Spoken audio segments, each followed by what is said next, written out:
What is dedicated bandwidth? So I'll go back and tell a story.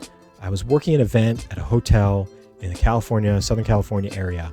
And at the time, this was a dozen or so years ago at least. At the time, hotels were not really equipped with great internet in their meeting spaces.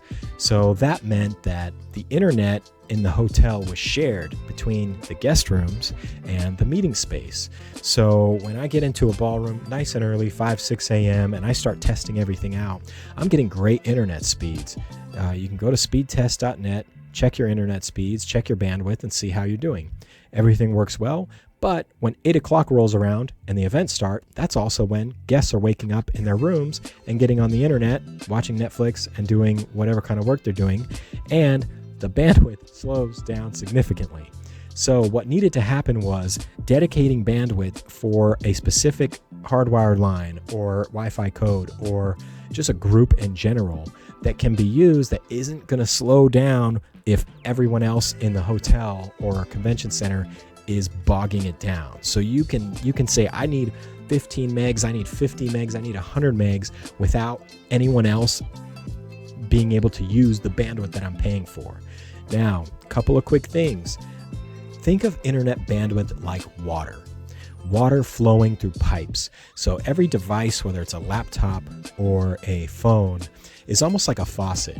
If you have a 100 megabit connection available, every user is not necessarily going to get 100 megabit because the device might not be capable of that kind of speed.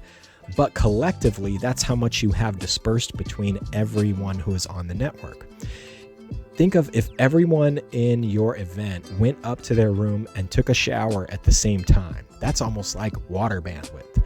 So is there enough water bandwidth, water pressure, for everyone to take a shower at the same time? Or when they all turn on their faucet, is there only going to be a trickle of water out?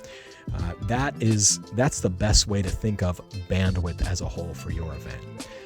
Quick tips with bandwidth. If you are paying for bandwidth, you should be entitled to a report at the end of your event. Make sure you're asking for this report. This report should show how many users were on. It can also show IP addresses. It could show MAC addresses. It could show all of those things to prove that that was actually accurate. It will also show the max amount of bandwidth that was used at any given time. Use that tool for future events with around the same people to know how much you should be contracting, because you may not need as much as you think.